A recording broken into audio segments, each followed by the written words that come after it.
Da administração pública. Controle democrático da administração pública.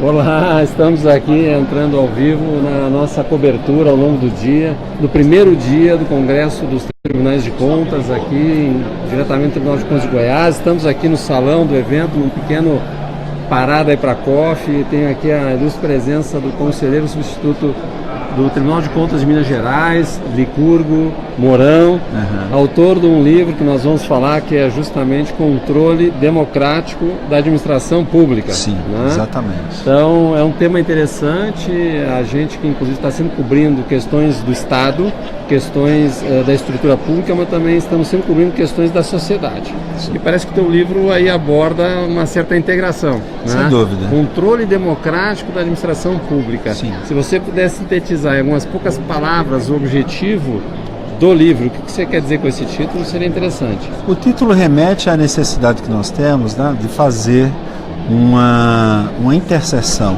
entre o exercício do poder e a função essencial do controle da administração pública. Se nós entendermos que os recursos que estão sendo geridos são recursos que advêm do conjunto da população, então o exercício dessa função precisa ser controlado, porque é da essência do regime democrático que o exercício de poder deva ser limitado, exatamente para evitar os excessos. Agora, então o livro vai nesse sentido. Dentro dessa abordagem, né, é muito importante a sociedade, as entidades de cada setor que tem interesse na educação, digamos, que tem interesse Sim. na infraestrutura, acompanhem o uso das verbas públicas, né? Sem dúvida. O controle democrático é feito com a participação deles, né? Sem claro. eles fica difícil, né? Sem dúvida. O controle social é compreendido hoje como sendo o controle mais efetivo, porque é aquele que traz o cidadão comum para o dia a dia da gestão do recurso público. Mas nós não podemos entender que isso seja uma panaceia. É importante a participação também daquelas autoridades públicas que são chamadas ao exercício do controle da administração. O livro foi escrito de uma maneira simples, numa linguagem acessível, exatamente para permitir que todos aqueles que têm interesse no controle da administração possam ter um manual que os auxilie nessa tão importante função.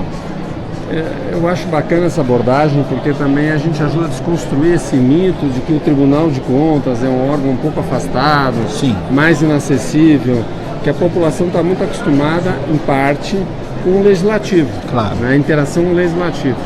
Mas, no entanto, parece que tem um momento, uma janela de oportunidade agora de aproximação entre tribunais de contas, os profissionais, os quadros que estão lá dentro, claro. com lideranças da sociedade.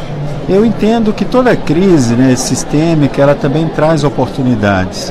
Nós temos observado várias crises em relação a alguns tribunais de contas, Rio de Janeiro, Mato Grosso, Amapá, mas essas crises também servem para que a população se conscientize da existência da estrutura tribunais de contas.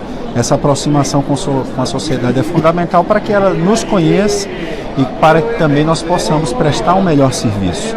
Então, qualquer iniciativa que vá ao encontro desse desejo de participação popular, eu compreendo como sendo estratégico e fundamental para o melhor funcionamento dos tribunais de contas. E hoje há sinais dos tribunais de contas de também procurarem criar formas e ferramentas do cidadão participar. Tem Sim. aplicativos, né, os sites estão procurando ter uma transparência melhor, né?